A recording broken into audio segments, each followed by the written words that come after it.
first line, so that one's gone. It's getting short by the second. Anyway, we're 5:31 now. On my list of instructions for the day, cannot be any later than 5:30, otherwise the food will spoil. So just bring the food. People will be a bit bored, so just get on with it. So, as you all know, I'm Simon. I'm Chris's best man.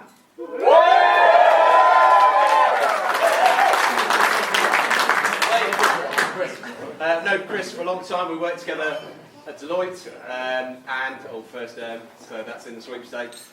I've done it again. I've known Kate for a long time as well, since we were at university together. This is my first best man speech, so please go easy on me. Or not.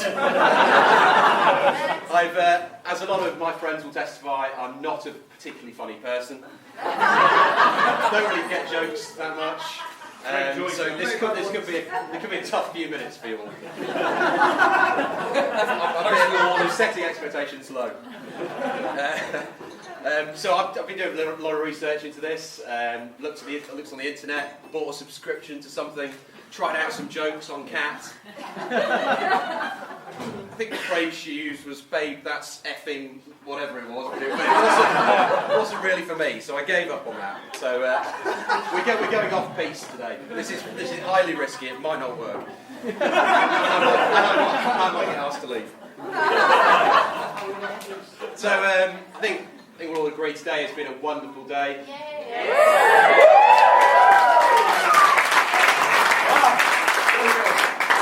Doing all right at this. I think the service was beautiful. Kate, I mean, you still look absolutely amazing.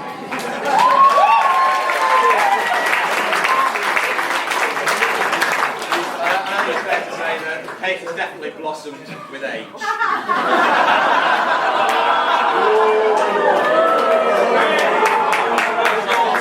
Lost the crowd.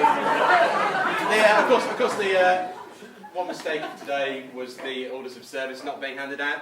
And before everybody blames me, like the vicar did, Chris kindly told us that everything that was in the church's order of service was exactly in ours as well, so you don't need to give that to anybody. Turned out not to be the case because there wasn't a page 5 on. Yes, that was a bit awkward. So I mean, I could talk. Apparently I'm supposed to talk about the stag, and then I can talk about some bad stories about Chris. But I think first and foremost, Chris is a great bloke, best friend to me. He's always there for me. I know he said exactly the same thing, but maybe we're always there. We have our shared toolbox. And you come around and do my DIY for me, and I'll give you wine. I'm a lesser man, as you can testify in. But Kate and Chris have come a long way in a relatively short space of time, but they are my best mates, and I'm so happy for them. And I'm so honoured to be here today. It's awesome, absolutely awesome.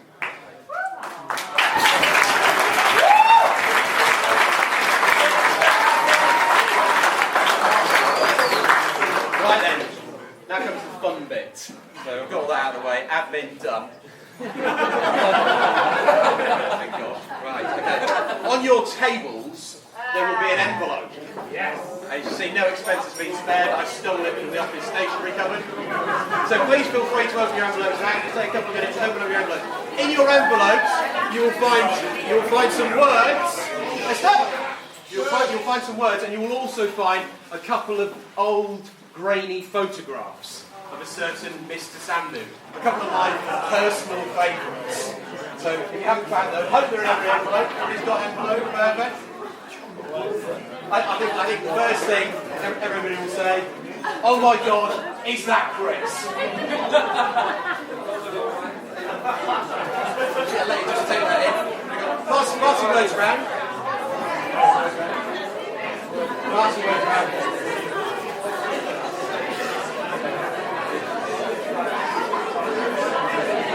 Right, okay.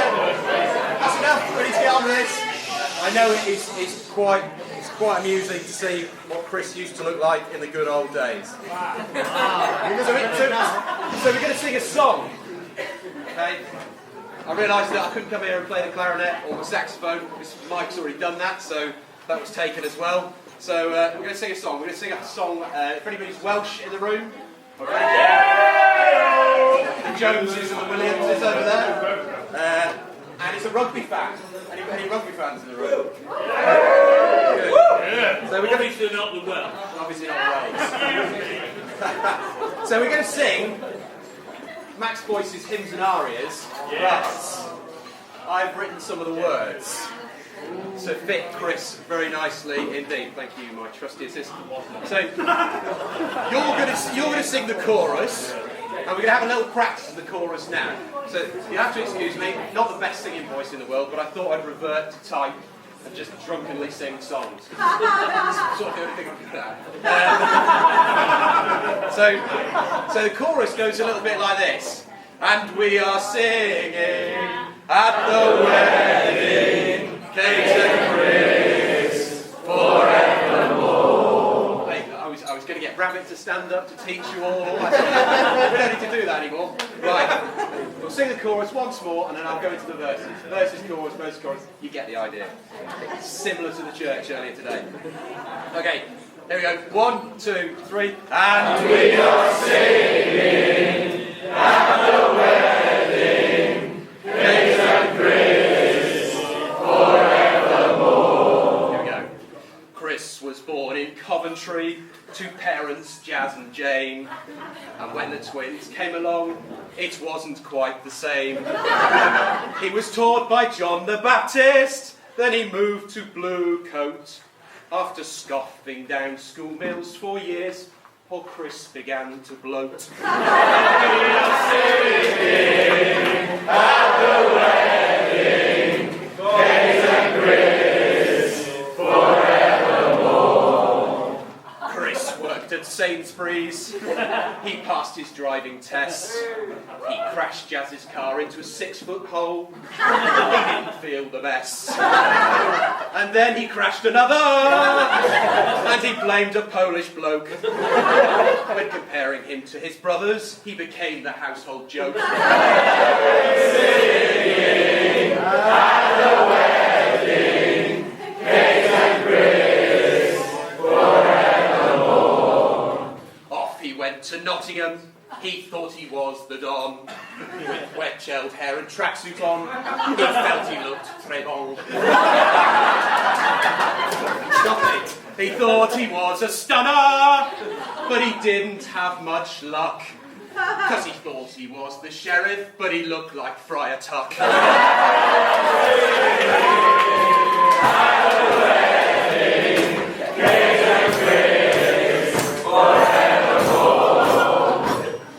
University, accountancy for him. He counted beans in Birmingham, and then he moved within. He went to live in Balham, where the lads had hot tub days. Which made poor Jane suspect that her firstborn son was gay.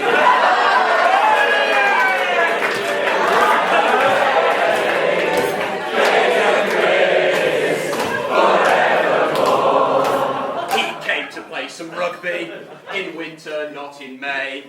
He threw the ball into touch and tried to run away.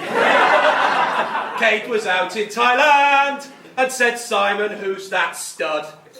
She found him irresistible when rolling around in mud. Singing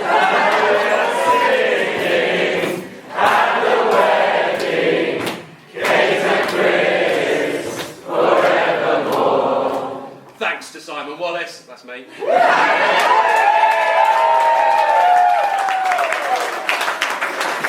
He banked himself a date, but when the time came to leave, he tried to bail on Kate. She was so very angry that she swore and so much more. Poor Chris was so downtrodden that he legged it out the door. We are singing at the wedding, Kate and Chris, forevermore. After much persuasion, he gave her one more go. With romance burning brightly, I didn't feel so low. He moved into Kate's house and had to do the chores. But if not in line with standards, she would make him lick the floors. At the wedding, Kate and Chris, forevermore. Glastonbury came calling. He was allowed to tag along. But when When Kate's friends preferred him, he broke out into song.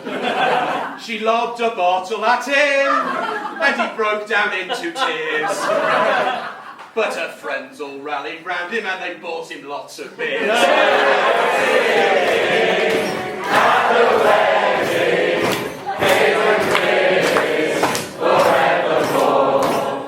Chris loved the casino when a beer had touched his lips. He found some fake cash on the floor and tried to get some chips. He was taken by the bouncers. He was in a lot of strife. He was told to be a member, so they kicked him out for life. Singing at the wedding, Kate and Chris forevermore. Three more. Off we went to Manchester to watch England, Uruguay.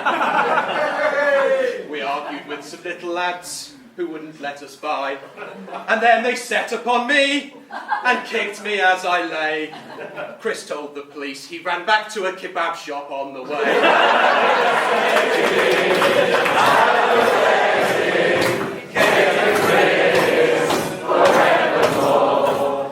Then came the stag do. To Budapest we went. We kept on drinking late at night until all of us were spent. We dressed him up in Kate's clothes. What a sight, I have to say. If I told you any more, I'd be in breach of Rule 1A.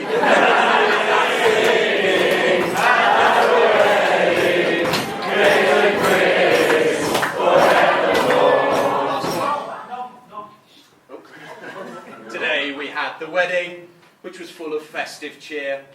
It was so very emotional, I even shed a tear. And now we have the dinner, and we'll dance all night long. Let's hope now he is married, that those pounds don't pile back on.